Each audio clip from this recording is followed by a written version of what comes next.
오늘은 꺾이지 않는 믿음의 승리라는 제목으로 말씀을 좀 나누고자 합니다. 사도 바울은 빌립보에 머물면서 교회의 기초를 튼튼히 세울 수 있으리라 생각했습니다.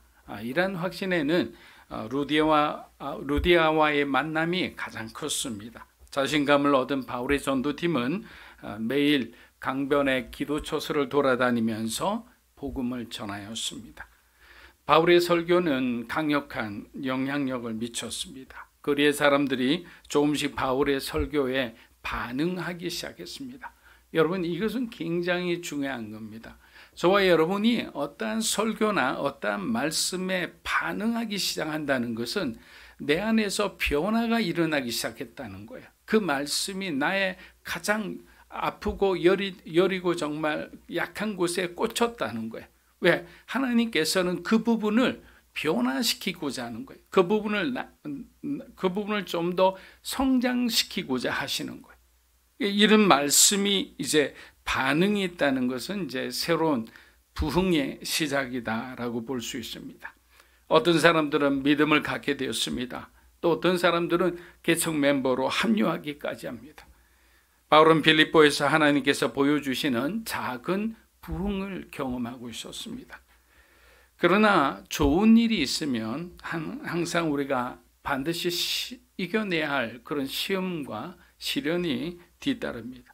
빌립보에 도착한 지 몇 주가 지났을 때 그들은 기도하러 가다가 귀신 들린 한 여종을 만나게 됩니다. 사도행전 16장 16절입니다. 우리가 기도하는 곳에 가다가 점치는 귀신 들린 여종 하나를 만나니 점으로 그 주인들에게 큰 이익을 주는지라. 점치는 여인은 귀신 들린 상태였는데 조금 더 정확하게 말하면 아폴로 신전이 있는 이 델피라는 곳에서 일하는 무녀였다라고 합니다. 당시 정치가들이나 사업가들이 무녀를 찾아와 자신의 미래에 대해서 예언을 하도록 부탁하곤 했습니다. 무녀를 데리고 있는 것이 돈이 되는 일이라는 것을 안 사람들은 한 무녀를 공동으로 소유하기도 했습니다. 이 점치는 여종의 주인은 그녀를 통해 많은 돈을 벌 수 있었기 때문에 항상 또 도망칠까 봐 그녀를 감시하기까지 합니다. 하나님을 믿지 않는 이 교도 사람들은 항상 자신의 미래에 대해서 불안하다는 거죠. 여러분, 인간은 누구나 자신의 미래에 대해서 불안할 수 있어요. 그렇기 때문에 자신의 미래를 알 수만 있다면 자기가 가진 얼마의 돈이라도 드릴 수 있는 거예요. 그렇기 때문에 우리가 돌아보면 예수님 없는 인생이야말로 정말 가련하고 불쌍한 인생입니다. 지금 떵떵거리며 권력과 부를 가진 사람이라도 그들은 자신의 한치 앞을 몰라 두려워합니다. 지금 정말 그 권세를 누리고 있음에도 자기 앞이 어떻게 될까 몰라 불안해하는 거예요. 그러나 그리스도인들은 어떻습니까? 우리는 궁극적으로 우리가 가야 할 그곳을 알고 있는 거예요. 그렇기 때문에 어떤 미래를 두려워한다기보다는 오늘 내가 하나님의 뜻에 따라 바르게 살고 있는지에 대해서 더 관심을 가지게 되는 거예요. 하나님, 정말 오늘은 내가 하나님의 뜻에 따라 바르게 살았습니까? 오늘 내가 살았던 어떤 시간들을 돌아보면서 잠자기 전에 기도할 때 회개할 것은 회개하고 또 우리의 어떤 부족한 부분은 하나님께 채워달라고 기도하면서 그렇게 우리는 점점 예수님을 닮아가는 삶을 살게 되는 거예요. 그런데 이 점치는 요종이 자신의 할 일은 안 하고 바울의 일행을 쫄쫄 따라다니면서 소리치기 시작합니다. 사도행전 16장 17절에서 18절입니다. 그가 바울과 우리를 따라와 소리질러 이르되 이 사람들은 지극히 높은 하나님의 종으로서 구원의 길을 너희에게 전하는 자라 하며 이같이 여러 날을 하는지라. 바울이 심히 괴로워 돌이켜 그 귀신에게 이르되 예수 그리스도의 이름으로 내가 너에게 명하노니 그에게서 나오라 하니 귀신이 즉시 나오니라. 축사 사역은 예수님의 그 복음서 안에도 숱하게 나옵니다. 그래서 귀신이라는 존재는 영적인 존재이기 있기 때문에 우리보다, 인간보다 더 하나님의 존재를 이미 더 빨리 알아차리죠. 그래서 하나님의 존재를 아는 순간 그들은 두려워합니다. 그리고 동시에 그들은 하나님의 존재를, 임재를 노출시키려는 생각을 같이 하고 있는 거예요. 왜냐하면 하나님의 임재가 노출되는 동시에 하나님의 은혜를 받을 사람이 줄어드는 거예요. 하나님은 주의 종들을 통해서 계속 복음을 전하기 원하는데 저쪽에 하나님의 종이 온다 이러면 사람들이 흩어질 거 아니에요. 믿음이 없는 사람들이라면. 여종은 바울의 정체를 한눈에 알아봅니다. 그녀가 바울의 사역을 구체적으로 얘기하자 바울은 이제 더 이상 이대로 두어서는 안 된다고 생각했습니다. 거기에는 이유가 있었는데요. 사람들이 바울이 전하는 복음에 초점을 맞춰야 하는데 이 무녀 역시 상당한 영향력을 당시에는 가지고 있었기 때문에 그녀가 말하는 말이 사람들의 시선을 분산시키고 바울이 전하는 복음을 혼잡케 했기 때문입니다. 동시에 이 여종의 말은 그리스도께 초점이 쏠리는 것을 자꾸만 방해하고 바울에게 모든 초점이 쏠리게 했던 것입니다. 여러분, 이것은 바울이 가장 두려워하는 것이었어요.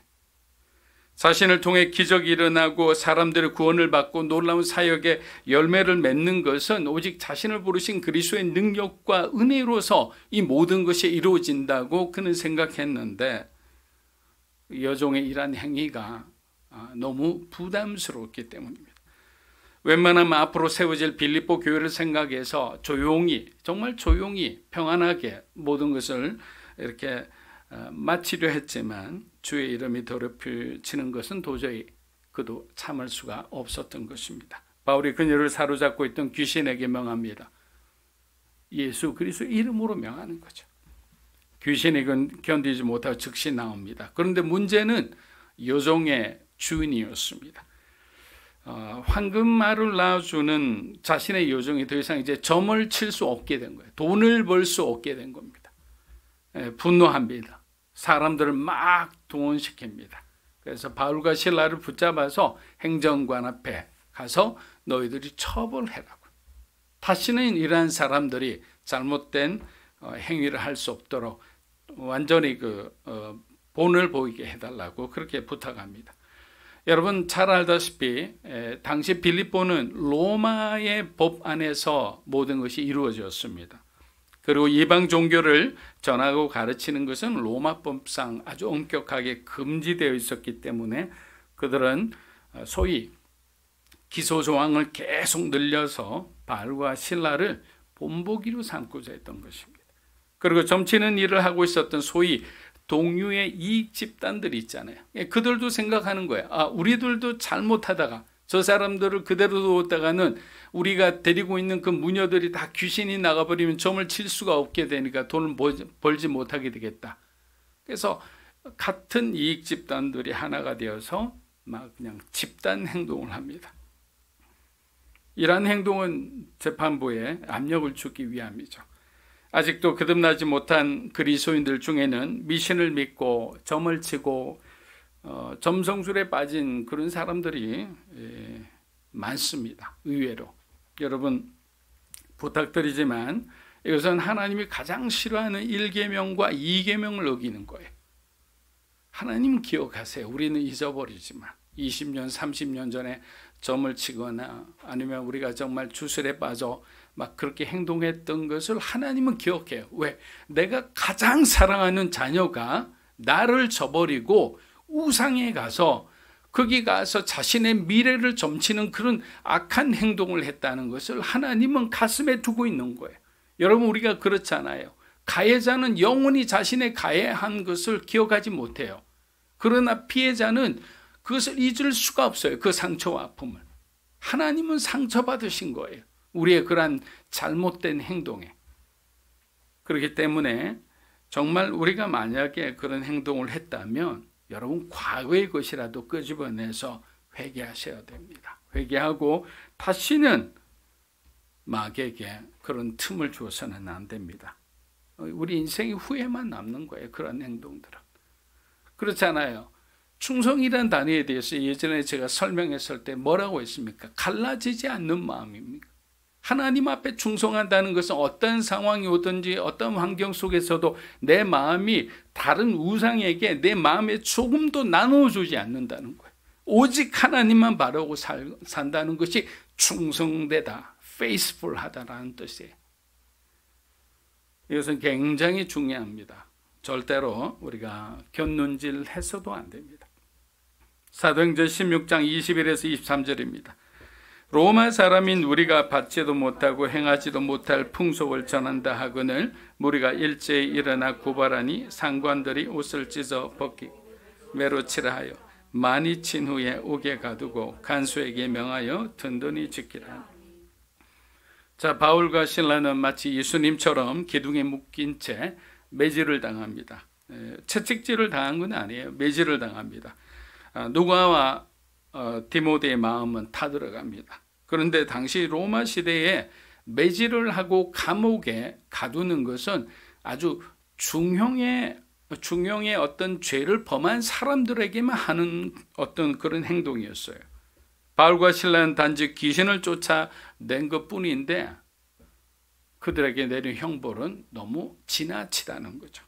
그런데 한 가지 이해가 되지 않는 것은 현장에 디모데와 누가도 함께 있었는데 유대인인 바울과 실라만 붙잡혀 갔어요. 무슨 이유인지는 잘 모르지만 이들의 유대인인 바울과 실라가 전하는 하나님을 매우 싫어했음을 우리가 잘 알 수 있습니다. 여러분, 이것은 세상이 그리스도인을 싫어하는 것과 마찬가지로 생각합니다. 함께 세상에 파묻혀 막 그냥 이리저리 흥청망청 살아가는 그런 사람들, 소망 없이 살아가는 사람들은 사단이 건드리지 않아요. 잘한다 조금만 더 계속 버텨라 용기를 주죠. 그렇게 타락한 삶을 살게. 그러나 그리스도의 복음을 전하며 정말 세상에 빛이 되고 소금이 되고자 하는 사람은 그들의 타깃이 되어서 계속 여러 가지 크고 작은 바람잘 없는 그런 고난을 받는 거예요. 그렇기 때문에 고난이라는 것은 마치 친구처럼 생각하고 우리에게 다가올 지극히 큰 그 영광을 바라보고 살아가는 것이 그리스도인의 삶이에요. 고난이 없는 그리스도인의 삶이라는 것은 거짓말입니다. 왜? 세상이 우리를 미워하는데 그 미움을 받으면서 살아가는 거예요.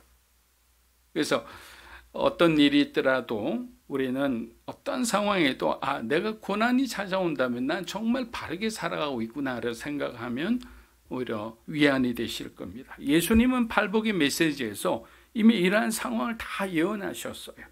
마태복음 5장 10절에서 12절입니다. 의를 위하여 박해를 받는 자는 복이 있나니 천국이 그들의 것임이라.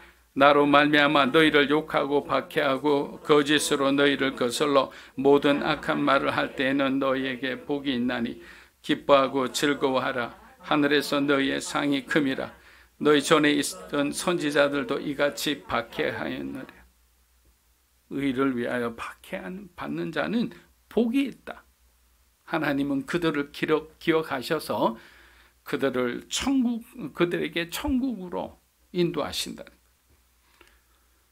너무 많이 때렸다고 생각했는지 재판관은 형을 급히 멈추게 하고 악명 높은 빌립보의 지하 감옥에 가둡니다. 죄인을 엄중히 지키라는 명령을 받은 로마 간수는 바울과 실라는 이제 영원히 노예로 살거나 아니면 형장의 이슬로 사라지겠다라는 생각을 합니다. 왜냐하면 너무 많은 지나친 형벌을 받았기 때문에, 여기에는 뭔가 정치적인 다른 이유가 있다고 생각했기 때문입니다.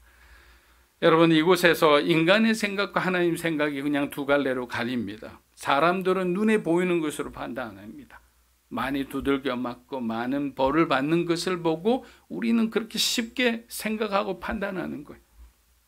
그러나 하나님은 우리들의 어떤 생각과 경험과 상상력을 완전히 초월한 하나님만의 놀라운 계획을 갖고 계시다는 것을 믿으시기를 주의 이름으로 축복합니다. 하나님은 멋진 드라마를 준비하고 계신 거예요. 바울과 실라가 감옥에 갇혔을 때 루디아의 집에서는 디모데와 누가와 루디아 등 그 개척교회 멤버들이 와서 눈물로 기도하는 거예요. 정말 뜨겁게 간절히 그렇게 기도하는 겁니다. 하나님께서 도와주시지 않으면 인간적으로 구원할 방법이 없기 때문에. 여러분, 루디아가 그래도 상류계층의 사람이라 했어요. 어느 정도 영향력이 있고 좋은 네트워크를 갖고 있어요. 그러나 빌립보시가 떠들썩했던 그런 사건이라 루디아로서는 어떻게 할 수가 없는 일이었어요. 그러니까 우리가 할 수 없는 일이라면 우리가 무엇을 해야 됩니까? 기도하는 거예요. 우리의 손을 벗어나는 그러한 일들은 그 어떤 일보다 먼저 기도하는 거예요. 하나님, 이 일에 대해서는 우리가 할 수 있는 일이 아무것도 없습니다. 주님이 도와주셔야만 우리가 이 문제를 해결할 수 있습니다. 우리 자녀를 그렇게 기도했지만 내 힘으로 할 수 없으니까 하나님께서 직접 우리 자녀의 마음속을 찾아와 주시기 원합니다. 그들을 변화시켜서 하나님이 정말 자랑할 만한 그런 사람으로 변화시켜 주십시오라고 우리가 하나님 앞에 기도하면 하나님은 우리의 기도를 다시 중보해 주시겠죠. 우리는 하나님께서 정말 의외의 많은 사람을 동원하여 우리를 위해 기도시킨다는 사실을 잘 모릅니다. 우리가 알지 못하는 사이 우리를 아는 사람이든 모르는 사람이든 하나님은 그들의 영적인 기도를 통해 우리를 향한 주님의 뜻을 이루신다는 사실입니다. 사도행전 16장 24절에서 26절입니다. 그가 이러한 명령을 받아 그들을 깊은 옥에 가두고 그 발을 착고에 든든히 채웠더니 한밤중에 바울과 실라가 기도하고 하나님을 찬송하며 죄수들이 듣더라. 이에 갑자기 큰 지진이 나서 옥토가 움직이고 문이 곧 다 열리며 모든 사람의 매인 것이 다 벗어진지라. 요즘 유행하는 단어 중에 하나가 꺾이지 않는 마음이라는 겁니다. 그만큼 꺾일 수밖에 없는 그런 환경 속에 우리가 살아가는 거예요. 마음이 꺾일 수 있어요. 우리 안에 뭔가 도전하고자 하는 마음들, 우리 안에 있는 용기, 다 꺾일 수 있는 그런 환경 속에서 어렵게 살아가는 거죠. 오늘 바울과 실라가 보여준 것은 어떤 고난과 핍박 가운데서도 꺾이지 않는 신앙을 보여줬습니다. 두려움 가운데도 꺾이지 않는 하나님을 향한 절대 믿음을 보여주었습니다. 아무리 믿음이 좋은 사람이라도 막상 환경이 계속 부정적으로 변하기 시작하면 마음에 요동함이 있을 수가 있어요. 처음에는 든든하고 견고한 믿음을 가졌다가도 환경이 계속 안 좋아지면 또 사람들이 정말 자기 주위를 떠나기 시작하면 외롭기 시작합니다. 그 다음에 불안해지기 시작하죠. 이대로 내 인생 끝나는 것은 아닌가. 그러나 두 사람의 마음은 요동함이 없었어요. 바울과 실라가 기도하기 시작합니다. 여러분 한번 생각해 보세요. 그곳에 갇혀 있을 때 어떤 생각이 들었을까요? 자신의 과거가 주마등처럼 흘러가지 않을까요? 아시아를 향해서 정말 열심히 전도하려고 하는데 하나님이 막으셨잖아요. 그래서 유럽이 하나님의 뜻이구나 생각하고 순종해서 이 빌립보까지 왔더니 정말 강가에서 루디아 같은 정말 신실한 동역자를 만났죠. 그 동역자를 만나는 기쁨은 이루 말할 수가 없습니다. 그 동역자를 만나서 이제 교회를 개척하고 있었어요. 복음을 전했을 때 사람들이 반응하기 시작하니까 얼마나 기쁘고 보람찬지 모릅니다. 그런데 갑자기 덜커덕 지금 굉장히 난감한 상황에 있지 않습니까? 그런데도 불구하고 이렇게 절대 평화를 누릴 수 있었던 것은 바울의 마음속에 이런 마음이 있었기 때문입니다. 하나님께서 나를 이 빌립보에 보내셨다면 반드시 우리를 살리셔 유럽 복음화를 이루실 거라는 그 사명에 대한 절대적인 믿음이 있었던 거예요. 아직은 죽을 때가 아니라는 거예요. 사랑하는 여러분, 고난의 때 우리가 반드시 명심해야 할 것은 하나님께서 반드시 나를 회복시켜 주신다는 믿음이에요. 하나님이 나를 회복시켜 주신다는 그 믿음을 갖고 있으면 정말 하나님의 때에 우리가 어떻게 회복되어 가는지 많은 사람들 앞에 정말 간증할 수 있는 사람이 되는 거예요. 저는 계속 우리 교회를 놓고 기도할 때 가장 첫 번째 기도 제목이 뭐냐면 하나님의 교회, 우리 믿음으로 사는 교회와 우리 믿음으로 사는 교회 성도들의 삶이 많은 사람 앞에 간증이 되는 삶이 되게 해달라고 기도합니다. 그러니까 우리가 뭔가 이렇게 기적적으로 어려웠을 때 모든 것이 재물이 회복되고 건강이 회복되고 이것도 간증이지만 이를 통해서 하나님을 드러내는 거예요. 예수 그리스도의 은혜를 우리가 더 자랑할 수 있게 해달라고. 그런 간증이 있는 삶이라면 하나님이 기뻐하시지 않겠습니까? 그리고 중요한 것은 현실을 직시하고 그날이 올 때까지 지금의 상황을 우리가 겸손히 받아들일 줄 알아야 돼요. 여기서 대부분 다 무너져요. 특히 과거에 잘 나갔던 사람이. 그 과거에 잘 나갔던 그 시절을 잊지 못해서 지금의 낮아진 현실을 우리가 겸손히 받아들이지는 못하는 거예요. 여러분, 한때 세계 최고의 선수였던 사람이 넘어지기 쉬운 것은 어느새 변해버린 자신의 현실을 직시하지 못했어요. 한국에서 굉장히 큰 실수를 하고 밉상이 되어버린 그 호나우드라는 선수가 있지 않습니까? 지금은 사우디아라비아 어떤 팀에 들어가 있다고 합니다. 그런데 자신과 늘 비교되던 세계 최고의 선수인 메시는 지금도 최고의 프로팀에서 조전으로 뛰고 있습니다. 여러분, 이 두 사람의 차이는 어디에서 왔을까요?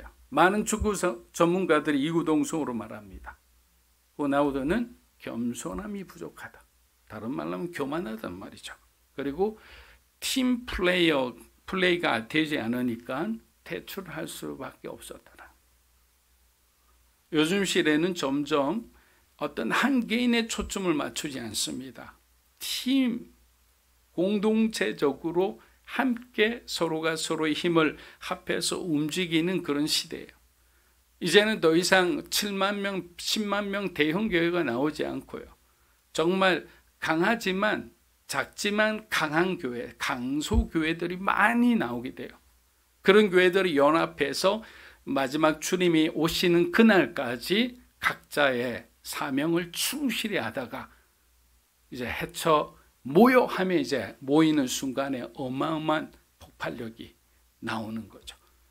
그리고 다양합니다. 어떤 교회는 찬양이 뛰어나요. 어떤 교회는 정말 전도가 뛰어나요. 어떤 교회는 양육이 뛰어나요. 어떤 교회는 정말 영적인 교제가 충만해요. 각자 하나님이 그 교회에 주신 특별한 은사들이 있다는 거예요. 여러분의 삶도 마찬가지라 생각합니다. 그렇게 겸손은 아무리 주장해도 지나치지가 않다. 낮아져도 머리를 숙여도 감옥에 갇혀도 손해보지 않는 거예요.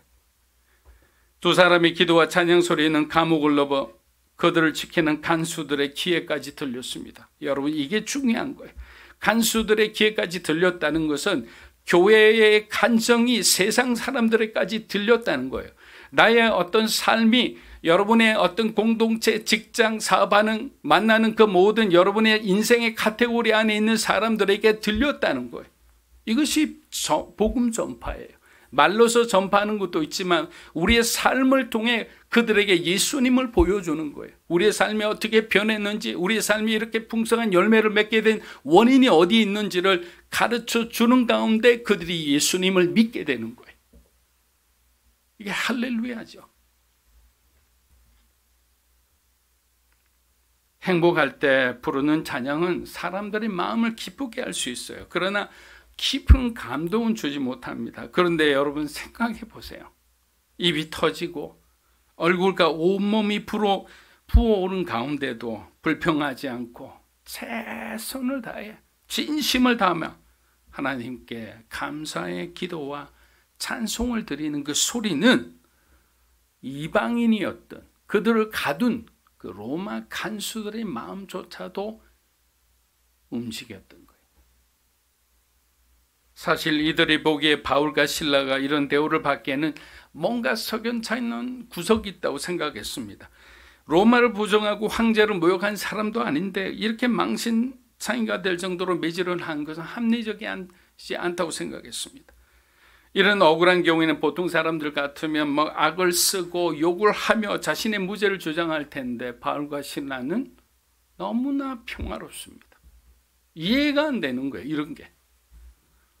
정상적으로 보통 사람들이 반응하는 대로 반응하지가 않는 거예요. 전혀 반대예요.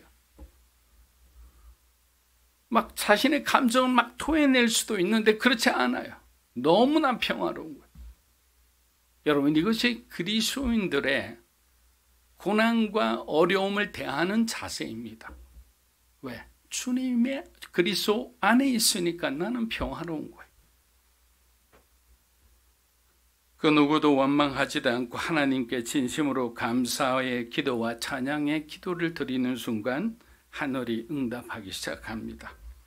갑자기 큰 지진이 일어나면서 옥토가 흔들리더니 옥문들이 활짝 다 열려버립니다. 동시에 그곳에 있던 모든 메인 사람들의 족쇄가 다 풀려버렸습니다. 하나님께서는 세상의 권력에 묶인 이 두 사람을 완전히 자유케 해주셨습니다. 그러나 바울과 실라는 감옥을 떠나지 않았습니다. 간수장은 죄인들이 도망간 줄 알고 스스로 목숨을 끊으려고 합니다. 그때 바울이 뭐라고 합니까? 소리치는 거예요. 내 몸을 상하게 하지 말라. 우리가 여기 있지 않느냐. 간수는 지금 제정신이 아닙니다. 그럼 바울과 실라 앞에 무릎을 꿇고 눈물을 흘리는 거예요. 사도행전 16장 30절에서 32절입니다. 그들을 데리고 나가 이르되 선생들이여 내가 어떻게 하여야 구원을 받으리까 하거늘 이르되 주 예수를 믿으라 그리하면 너와 내 집이 구원을 받으리라고 주의 말씀을 그 사람과 그 집에 있는 모든 사람들에게 전하. 자, 간수장은 나중에 바울이 간수장의 집에 가서 세례를 주고 마치 고넬료의 가정에 준 것처럼 그렇게 해서 한 가정이 통째로 구원받았어요. 얼마나 놀라운 일입니까? 가장 마이너스적 환경에서 가장 플러스적인 그런 열매를, 그것도 구원의 열매를 맺었던 것입니다. 여러분, 옥문이 열려도 나가지 않은 다른 이유가 있었어요. 두 사람이 나가지 않은 것은 이 간수의 구원과 동시에 빌립보 교회를 지키려는 또 다른 계획이 있었기 때문입니다. 바울과 실라 모두 어떤 사람입니까? 로마 시민권을 가진 사람이잖아요. 그런데 두 사람 모두 두들겨 맞을 때 로마 시민권자라고 말하지 않았습니다.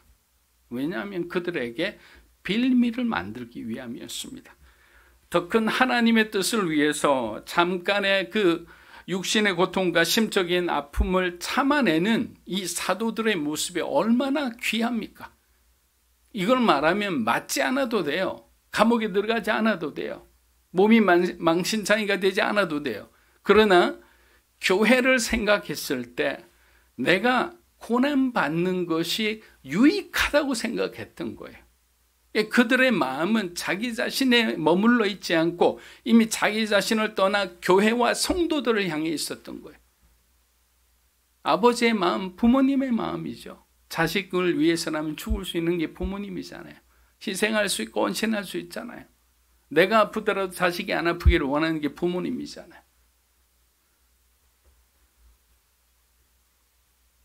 로마 시민권자란 말이 형을 집행했던 모든 행정관과 관리자들이 아주 어찌할 바를 모릅니다. 완전 소동이 일어납니다. 바울과 실라가 로마에 제수하게 되면 이들은 처벌을 받게 되는 거예요. 아주 중한 처벌을 받습니다. 이 일로 인해 그동안 쌓아놓았던 모든 부와 명예가 한순간에 사라지게 되니 생각만 해도 두려운 일이죠. 바울은 이 상황에서 얻어낼 수 있는 모든 것을 얻어냅니다. 첫째, 그는 공개 사과를 요구합니다. 그래서 관료들에게서 사람들이 모인 가운데서 바울은 죄가 없다, 실라는 죄가 없다라는 것을 공개적으로 사과를 받습니다.